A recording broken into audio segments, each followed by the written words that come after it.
चला तर मग मंडळी, उन्हाळा सुरू झाला की आपल्याला लग्नाच्या पंक्तीतला किंवा महाप्रसादाचा तो मसाले भात आठवतो. उन्हाळ्यामध्ये आपल्याला भाज्याची खूप टंचाई असते, पण घरामध्ये उपलब्ध असणाऱ्या साध्यासुध्या भाज्यापासूनच मिक्स व्हेज रेसिपी बनवणार आहे. तुरीचे दाणे उन्हाळ्यामध्ये हिरवेगार मिळत नाही तरी सुद्धा वर्षभर साठवून ठेवता येते. तुरीचे दाणे साठवून ठेवण्याची पद्धत मी पुढे सांगते. मसाले भातासाठी मी आधीच हिरवे पालेभाज्या कापून ठेवलेल्या आहे.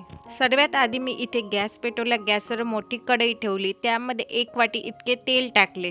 तेल छान कडकडीत झाल्यानंतर त्यामध्ये थोडी मोहरी टाकली. मोहरी तडतडली की त्यामध्ये एका प्लेटमध्ये शाही जिरे, विलायची, 5 ते 6 लवंगा, थोडी कलमी, थोडे मिरे, 1 लाल मिरची हे सर्व सामग्री टाकायची. या खड्या मसाल्यामुळे भाताला जो सुगंध येतो ना, तो अगदी लग्नाच्या पंक्तीची आठवण करून देतो. आता या शेंगदाणे आणि तेजपान टाकायचं आणि छान परतून घ्यायचं. लांबसर चिरलेला कांदा टाकून मंद आचेवर छान असं परतून घ्यायचा. कांदा थोडासा गुलाबी झाल्यानंतर या खड्या मसाल्याचा सुगंध तर खडी ओळख करून देते. कांदा छान मंद आचेवर परतत राहावा. थोडा सोनेरी झाला की त्यात ठेचलेला लसूण टाकायचा आणि लसणाचा कच्चेपणा जाईपर्यंत छान परतत राहा. आता यात टाकणार आपले घरगुती मसाले. खरंच मंडळी, हा व्हिडिओ तुम्हाला थोडा जरी आवडला असेल तर लाईक अँड सबस्क्राईब करायला विसरू नका. आता यात खास म्हणजे चवीप्रमाणे चटणी, मीठ आणि थोडा काळा मसाला टाकायचा. त्यामुळे चव तर झणझणीत होणार, पण स्वाद पण डबल वाढणार. मंद आचेवर सर्व मिश्रण छान परतून घ्या. सुगंध अख्ख्या गल्लीत पसरणार. खरंच मंडळी, ही खास रेसिपी फक्त तुमच्यासाठी. तुम्ही माझी रेसिपी कोणत्या गावावरून बघत आहे मला कमेंटमध्ये नक्की सांगा.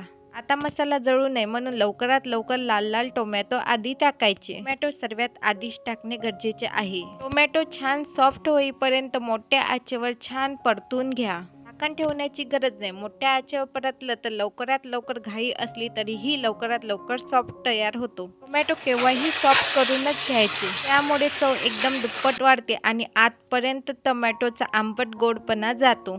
आपापल्या आवडीनुसार उन्हाळ्यामध्ये तुम्हाला जे जे अवेलेबल असेल ते हिरव्या पालेभाज्या तुम्ही वापरू शकता. या ठिकाणी मी कट केलेली लौकी, बीट, गाजर आणि हिरवा सांबार टाकलेला आहे. हा सर्व हिरवा पालेभाज्या छान सॉफ्ट होईपर्यंत मोठ्या आचेवर परतून घ्यायचा. 1 मिनिटासाठी छान असे परतून घ्यावे. आता यामध्ये मी आधीच कट करून स्वच्छ धुतलेला आलू यामध्ये टाकणार. आलू तर सर्वांनाच आवडतो, म्हणूनच तर मी 2 आलू आधीच छान असे कट करून घेतलेले आहे. आपले स्पेशल तुरीचे दाणे आले कुठून हा प्रश्न तर तुम्हाला पडलाच असणार, ते पण हिरवेगार तुरीचे दाणे. मी एक ट्रिक वापरली, ते तुम्हाला पुढे सांगते. सुकलेले तुरीचे दाणे मी आधीच भिजवत ठेवले होते. न निसता न सोलता आधीच सुकवलेले हे दाणे कसे करायचे ते पूर्ण व्हिडिओ बघा आणि मी शेवटून तुम्हाला सांगते. तुम्हाला जर वाटाण्याचे दाणे वापरायचे असेल ते सुद्धा वापरू शकता. छान असे परतून घेतल्यानंतर मी या ठिकाणी मोजून 2 वाटी पाणी वापरलेले आहे. तुम्ही बघू शकता या ठिकाणी मी आधीच 1 वाटी तांदूळ घेतले आणि दुसरीकडे मी हेच तांदूळ छान 2 ते 3 पाण्याने स्वच्छ धुवून घेतले. या तांदूळाची रेसिपी खूप मोकळी आणि छान चवीची होते. पाण्याला छान उकळी आलेली आहे, पण कलर पण खूप छान बदललेला आहे. तुम्ही बघू शकता. उन्हाळ्यामध्ये अशा भरपूर भाज्या खाणे आरोग्यासाठी खूपच फायदेशीर आहे.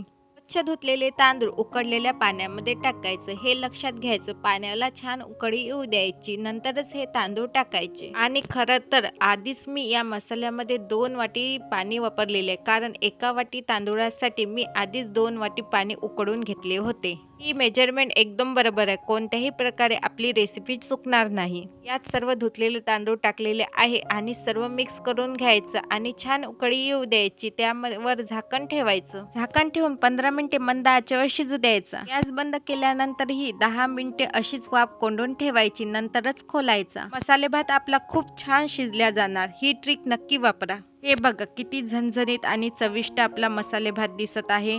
भरपूर भाजीपाला वापरून केलेला.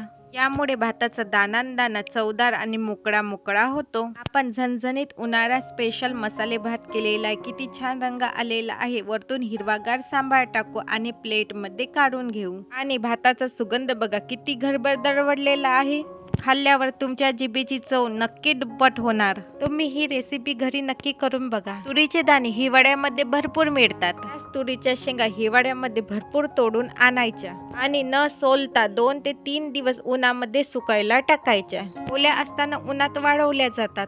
नंतर फोडून दाणे वर्षभर साठवता येतात. पुन्हा भेटू नवनवीन रेसिपीसोबत.